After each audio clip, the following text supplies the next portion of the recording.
সিলাবেলা করতেছি আপনাদের মান সম্মান বাঁচানোর জন্য। আমাদের মান সম্মান বাঁচানোর জন্য মানে?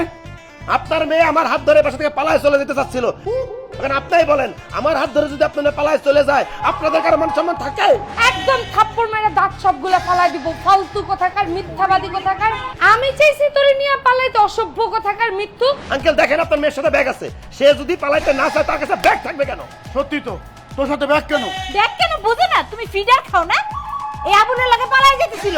হ্যাঁ, কি আবুলের লাগে পালাই যেতেছিল কেন? মা, বিশ্বাস করো আমি আবুলের সাথে পালায় যাইতেছিলাম না। আন্টি আপনি কি বাচ্চা, আপনি কি ফিডার খান? আপনি বুঝতেছেন না সে আমার সাথে কেন পালাইতে চাইতেছে? যত যাই হোক আপনার মেয়ে আমাকে ভালোবাসে, কিন্তু সেটা সে আপনাদের প্রকাশ করতে চায় না। একটু আগে সে আমাকে বলে তুমি যদি আমাদের বাড়িতে থাকো আমার মা বাবা তোমার আমার কোনোদিন বিয়ে দিবে না, চল আমরা দূরে কোথাও পালিয়ে যাই, হারিয়ে যাই, সেখানে গিয়ে আমরা বিয়ে করি। কিন্তু আঙ্কেল আপনাকে আমি আমার পিতার মতো ভালোবাসি, আন্টিকে আমি আমার মায়ের মতো ভালোবাসি, আমি এই কারণে ওর সাথে পালাইতে রাজি হই নাই। তারপর সে যখন আমাকে পালানোর জন্য জোরাজোরি করতেছিল তখন আমি আপনাদেরকে বাধ্য হয়ে ডাকছি। হ্যাঁ, তুই কি মানুষের জাতের মধ্যে পড়স নাকি জানো? আর হ্যাঁ, তুই এত মিথ্যা কথা কেমনে বানায় বললি এতটুকু টাইমের মধ্যে? সে মিথ্যা কথা বলতেছে আর আপনি এদিকে সত্যের ফুলজুরি ফুটাইতেছেন। সে কত বড় খারাপ চিন্তা করছেন, সে আমাদেরকে বলে সে নাকি আবুলকে ভালোবাসে না, অথচ আমরা যখন ঘুমাইছিলাম সে তখন আবুলকে নিয়ে পালাইতেছিল। আব্বা একটা কথা মনে রাখেন, যত নষ্টের গোড়া আপনার এই মেয়ে। ভাইয়া, ছি আপা, তুই এত খারাপ, এত ক্রিমিনাল। তুই আবুলকে ভালোবাসিস সেটা ডিরেক্ট বলতেই পারিস। এত অভিনয় করার কি দরকার?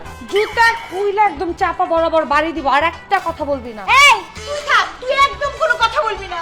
হায় আল্লাহ রে, কোথা রে, তোর মধ্যে মায়াটা আমি পেটে ধরছিলাম, এরকম একটা বজ্জাত মাইয়া আমার পেট থেকে বেরিয়েছে। আল্লাহ, আমি কেমনে জন্ম দিলাম এই মাইয়াটা রে? ঠিক কথা বলছো, তোমাদের আচার আচরণে কোনোভাবে মনে হয় না যে আমি তোমাদের সন্তান। আমি বারবার বলতেছি এই পোলারে আমি চিনি না, আমি চিনি না, আমি চিনি না। আমার কথা থেকে এই পোলার কথা দাম দিচ্ছ। আমার বিশ্বাস নেই, আমার উপরে বিশ্বাস নেই। এই বিশ্বাস করবো তোকে? তুই মাথা হাতে বলতো তুই পালিয়ে যাচ্ছিলি না? এই যে আমি মাথা ছুঁয়ে বলতেছি আমি আসলে পালাইতেছিলাম। দেখছেন আঙ্কেল, দেখছেন আমি সত্য কথা বলছি, আমার কথা বিশ্বাস করেন। কথার মধ্যে বাম হাত দিবি না, পুরা কথা শেষ হয় নাই। আব্বা, আম্মা, আমি আসলে বাসা থেকে পালাইতেছিলাম, কিন্তু একা পালাইতেছিলাম, কারোর সাথে না। আঙ্কেল দেখেন সে নাকি একা পালাইতেছিল, আপনি সেই কথা বিশ্বাস করেন? আচ্ছা আপা বলতো, তুই একা একা কেন পালাইতেছিলি? ওরে বলদ মেয়ে, বুঝতেছিস না কেন?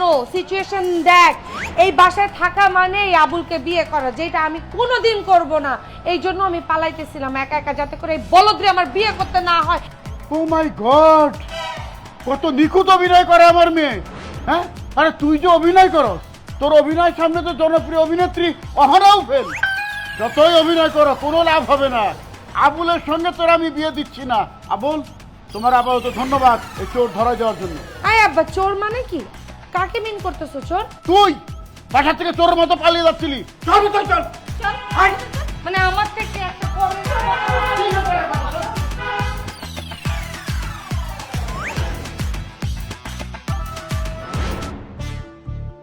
আরে চাচা, কি অবস্থা, কেমন আছেন?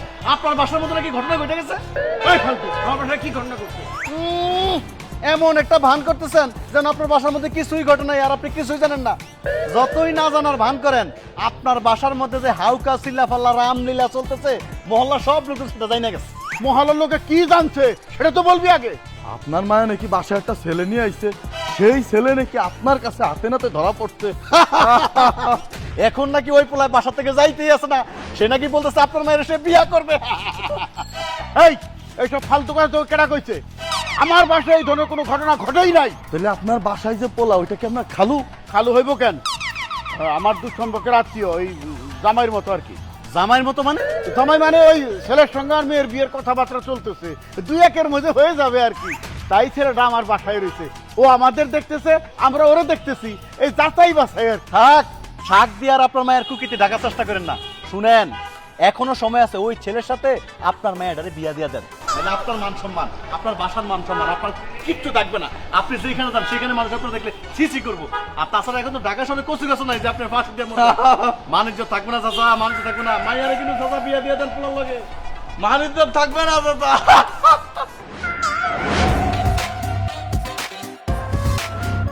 এই মিষ্টি, সাজিয়া, সালমা, এই তুই গেলে কোথায়?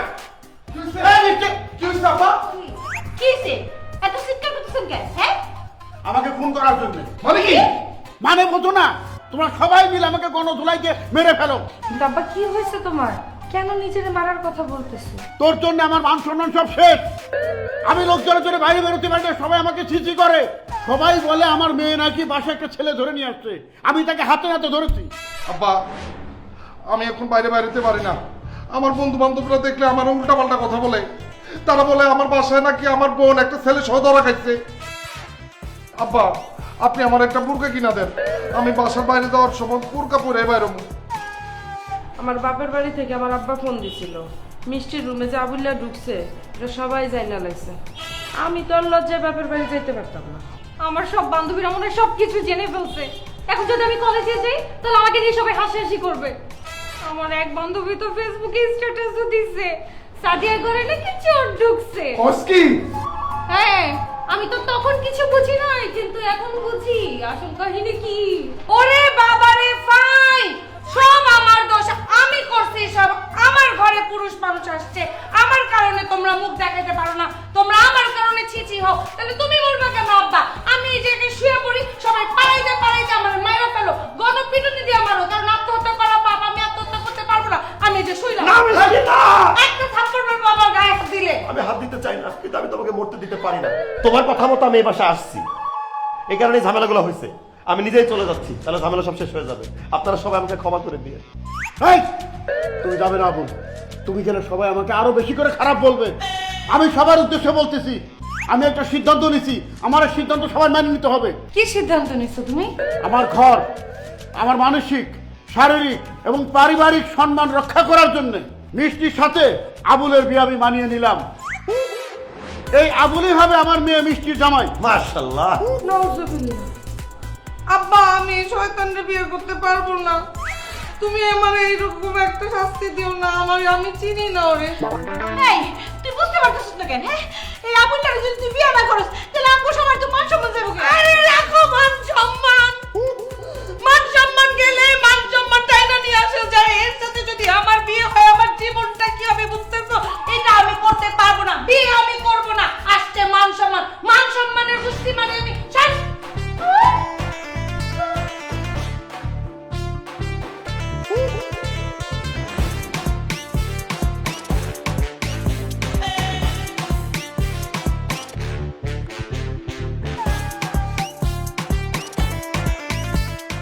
মিষ্টি,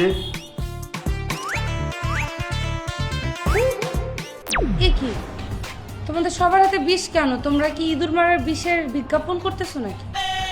আমি সবার পক্ষ থেকে বলতেছি, তুই যদি আবুলকে বিয়ে করতে রাজি না হোস তাহলে আমরা সবাই বিষ খেয়ে মারা যাবো, মানে চাকলাদার গোষ্ঠী নিপাত হয়ে যাবে। কিন্তু আমি মরবো না। আপনারা সবাই মারা গেলে একজনকে কবর দিতে হবে না? আপনারা সবাই মারা যান, আপনাদেরকে কবর দিয়ে আমি নিজেই মারা যাব। আমার ভুল হয়েছে, আমাকে ক্ষমা করবেন।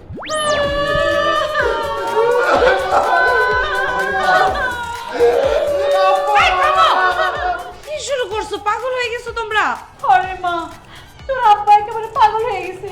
তুই যদি আবুলের বিয়ে না করস তাহলে আব্বু সবাই মরতে হইব। আরে যদি আমার একটু হাঁপানি হয়েছে, কিন্তু আমি কিন্তু এত তাড়াতাড়ি মরতে চাই না। আমি আরো কিছুদিন বাইচে থাকতে চাই মা। তুই এক কাজ কর, আবুলের বিয়ে করতে রাজি হয়ে যা মা।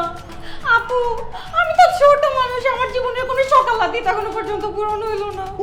আমি এত তাড়াতাড়ি মরতে চাই না। তুমি আবুলটা বিয়ে করার জন্য রাজি হয়ে যাও না প্লিজ। মিষ্টি বোন আমার, তোমার ভাই বলছে আমার সামনের মাসে একটা ডায়মন্ডের নেকলেস কিনে দিব। আমার খুব ইচ্ছা ডায়মন্ডের নেকলেসটা পরে আমি ঘুরবো। আমি ডায়মন্ডের নেকলেস না পরে মরতে চাই না রে বোন। লক্ষ্মী বোন, তুই আবুল্লারে বিয়ে করতে রাজি হইয়া যা। বোন রে, আমি এতদিন হলো বিয়ে করছি, এখনো হানি মনে যেতে পারি নাই। হানি মনে যাওয়ার আগে আমি মরতে চাই না। থাইল্যান্ডে যাওয়ার জন্য দুটা টিকিট কেটে ফেলছি, সেই টিকিটের টাকা তুই নষ্ট করিস না রে বোন। তুই আবুল্লারে বিয়ে করার জন্য রাজি হয়ে যা। মারে, আমার বাড়ি হকের ব্রাদার থেকে আমি একটা মোটা অঙ্কের বিল পাবো মা। আমার বিলটা উঠাই দিতে মা। বিলের টাকাটা হাতে না নিয়ে মরতে চাই না মা। তুই দয়া করে বললে বিয়ে করতে রাজি হয়ে যা মা। মিষ্টি, তোমার সামনে এতগুলো চোখের পানি তুমি ঝরতে দিও না, এতগুলো লাশ তোমার চোখের সামনে পড়তে দিও না। বাবা মা হারায় গেলে ভাই বোনরা হারাই গেলে তাদের তুমি কোনোদিন ফিরে পাবা না। আমার জন্য না হোক, তোমার বাবা মা ভাই বোনের জন্য হলে আমারে তুমি বিয়ে করো।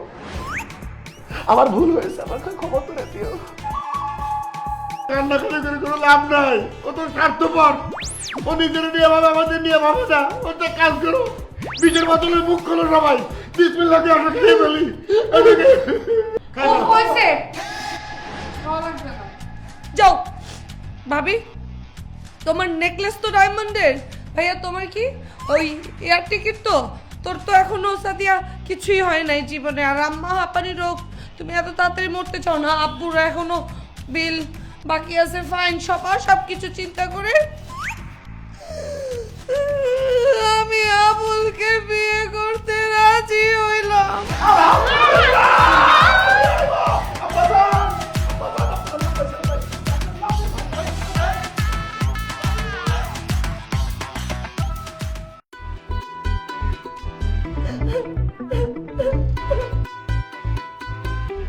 শোনো, বাসারাত হলো স্বামী স্ত্রীর জন্য একটা শ্রেষ্ঠ রাত, মধুর রাত। এই রাতে সবাই মিলেমিশে একাকার হয়ে যায়, সেখানে তুমি কান্নাকাটি করে সময়টা নষ্ট করতেছো না। আসো না, আসো, নিজেদের মধ্যে নিজেদের বিলিয়ে দেই, ইশক দেই, প্রেম দেই, মহব্বত দেই। আসো, একটা লাথি মারবো যদি আমার গায়ে হাত দেস তো। তাহলে আসো, শুধু প্রেম করি। বলছি না গায়ে হাত দিবি না, কোনো প্রেম চলবে না তোর সাথে। তাহলে একটু আদর করি। কিসের আদর? আমি কি বাচ্চা মেয়ে যে আমাকে আদর দিতে হবে? তোমার গায়ে হাত দিব না, প্রেম করবো না, আদর করবো না, তো কি করবো? তোমার মাথায় নিয়ে নাচবো? সব হবে, অগোচরে জানবে না কেউ, মানে তোর আমার সংসার হবে, বাসর হবে, সব হবে। তার আগে আমার একটা সত্যি কথা জানা দরকার। কি সত্যি কথা সেটা বলো বউ।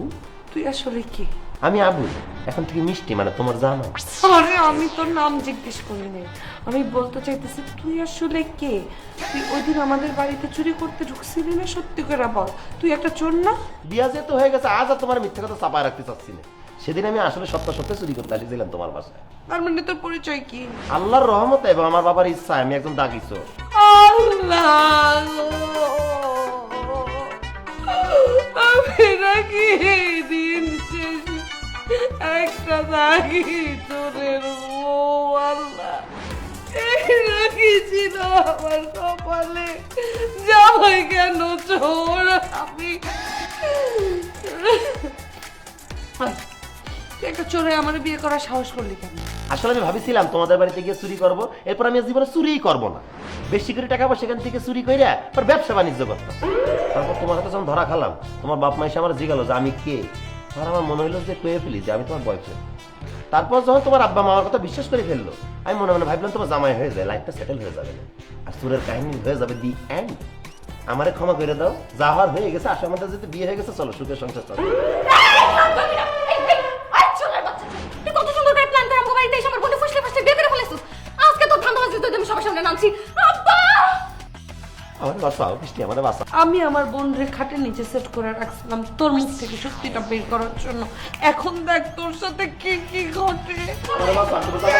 ঠিক আছে। কি হয়েছে? কি হয়েছে? আরে তাই তো একটা চোর। এই শালা তো আমাকে বাড়িতে এসে চুরি করতে, আইসা তো আমার বোনে ফুসলে ফুসলে বিয়ে করে ফেলেছে। কত বড় বাটপা! কি চোর? বাবা, আমি তো খাটের নিচে থেকে এতক্ষণ সব কথা শুনছি। ওরে আল্লাহ, আমি কত কইরে বললাম তখন আপু, আমি এই ছেলেরে চিনি না, এ আমার বয়ফ্রেন্ড না, কিন্তু আমার কথার কেউ লাভ দিল না। নিজেদের সুখের জন্য আমি আজ চলে এলো। ও আল্লাহ, এই চোরের বাচ্চা চোর, তুই আমার মাথায় কাঁঠাল ভাঙে আমার ধোকা দিয়ে আমার মায়ের বিয়ে করছ। আমার ভুল হয়েছে, আমাকে ক্ষমা করে দেন। আমার ভুল হয়েছে, আমাকে ক্ষমা করে দাও।